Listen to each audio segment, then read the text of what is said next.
여러분 안녕하세요. 행복나무TV 행복나무입니다. 자, 오늘은요 실손보험 폭등 속 일부 보험사 종합보험료 내렸다 라는 내용의 기사가 떠서 거기에 대해서 좀 한 말씀 드리고자 다른 스케줄 다 치우고 말씀드리려고 합니다.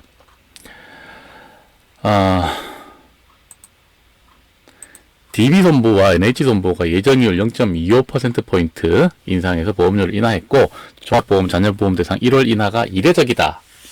이렇게 이야기를 한 기사가 나오네요. 이 기사가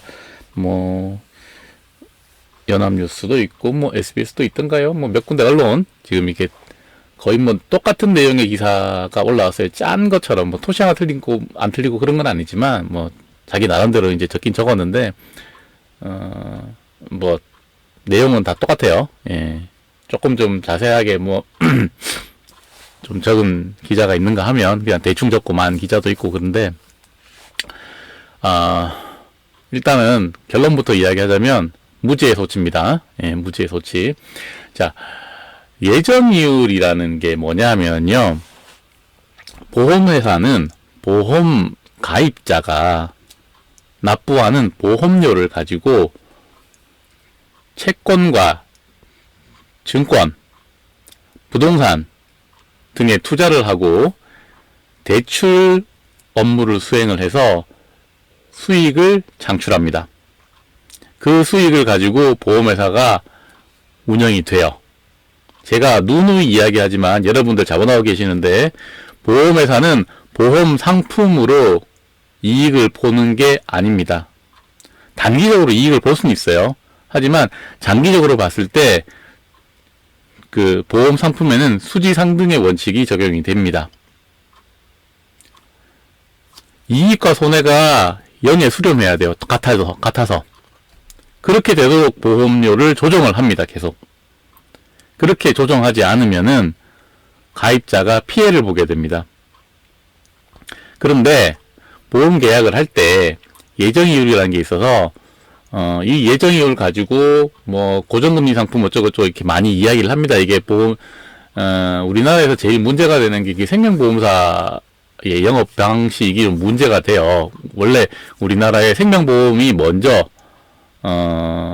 대중들에게 퍼졌고요. 손해보험은 원래 주로 이제 기업보험 위주로 시작을 했고 개인보험 쪽으로는 나중에 진행이 됐는데 생명보험 쪽에서 영업을 할 때 이렇게 고정금리로 많이 받는다 이렇게 이야기를 했는데 그게 보장보험료에 대해서 예정이율을 적용하기 때문입니다. 보장보험료 예정이율은 계약할 당시에 정해진 예정이율로 계약이 되면 보험계약이 종료될 때까지 그 예정이율은 변동이 되지 않습니다. 그러다 보니까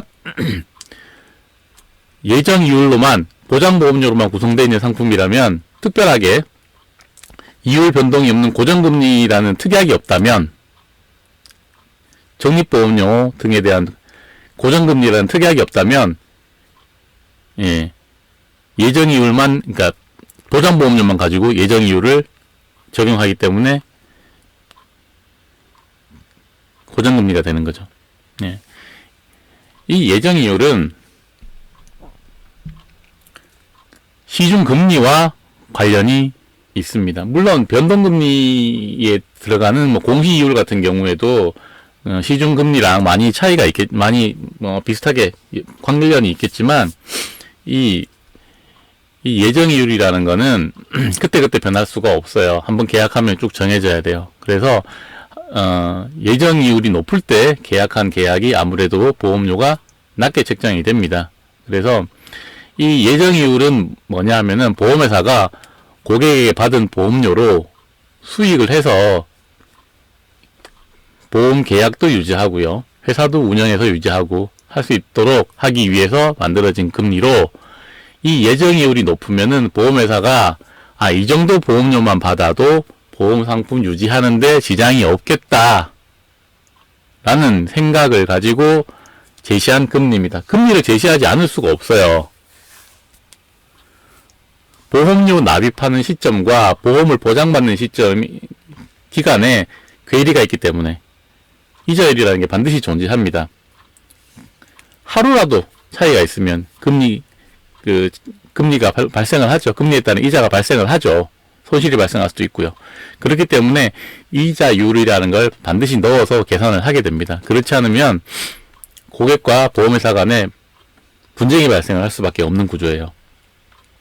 그래서 이 예정이율이라는 게 있는데, 예정이율이 인하가 되면은 보험료는 예정이율이 올라가면은 보험료는 낮아집니다. 고객에게 받은 보험료에 대해서 이자를 그만큼 많이 쳐주겠다는 거죠.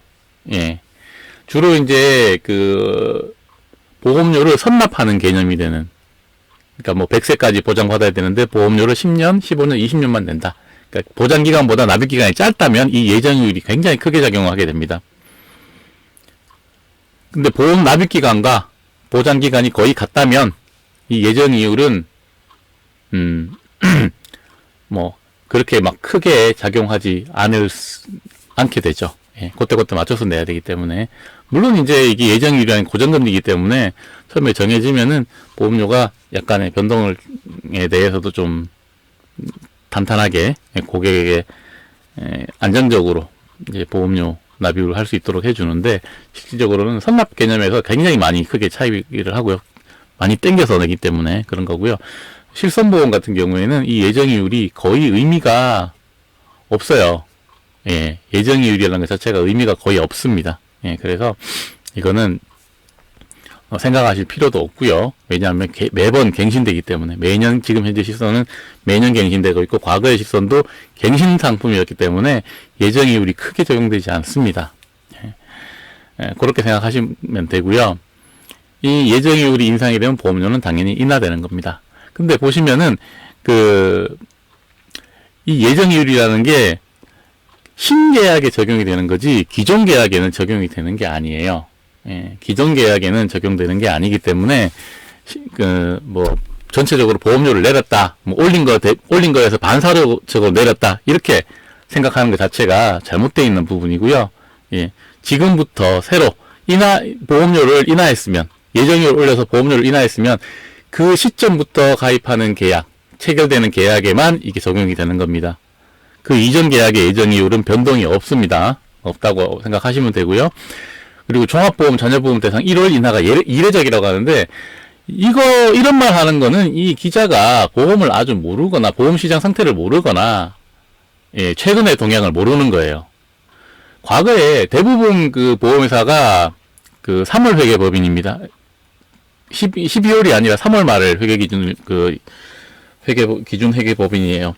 그래서 4월 달에 예정이율 변동을 많이 했어요. 그리고 4월 달 상품 변동도 많았고요. 4월, 10월, 1년에 2번 정도 상품 변동, 약관 변동을 했었고요. 그렇게 안정적으로 했는데, 이게 보험 시장이 좀 과열되기도 하고, 특히 실손이 들어오면서 변동이 너무 많아졌어요. 변수가 너무 많고, 그리고 보험 시장 포화로 인해서 신상품 개발도 굉장히 빨라지고 경쟁도 치열해지다 보니까 지금은 1년 12달 계속 상품이 새로 나오기도 하고요. 인수 지침도 변경되기도 하고, 약관도 변경되기도 하고요. 그렇습니다. 그래서 1월 인하가 이례적이다? 절대 아닙니다. 예. 예전처럼 이렇게 보험사가 유리한 상황, 예, 그런 상황이 아니기 때문에 보험사 입장에서는 적극적으로 이 보험료 변동과 상품 변동 이렇게 하고 있습니다. 그래서 보험 설계사들 1년 동안 정신없어요. 예전에는 4월달 교육 한번 받고 10월달 교육 한번 받으면은 1년 그냥 넘어갑니다. 근데 지금은 아니에요. 매달 바뀌는 게 나오고요. 이 부분 바뀌고 저 부분 바뀌고, 또 같은 달 내에서도 또 상품이 바뀌는 경우가 생겨요. 그렇기 때문에 굉장히 좀 복잡합니다. 이런 상황에서 이런 이야기를 한다는 것 자체가 기자들이 정신이 있는 건지 없는 건지 모르겠는데, 공부 좀 제발 하시고 기사를 쓰시기 바랍니다.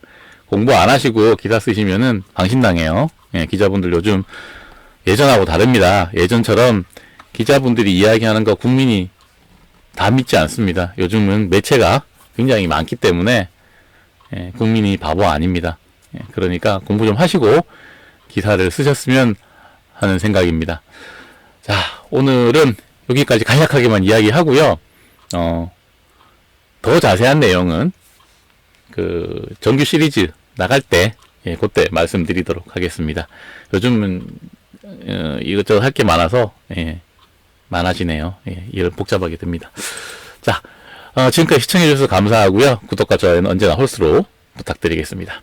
자, 지금까지 시청해주셔서 감사합니다. 수고하셨습니다.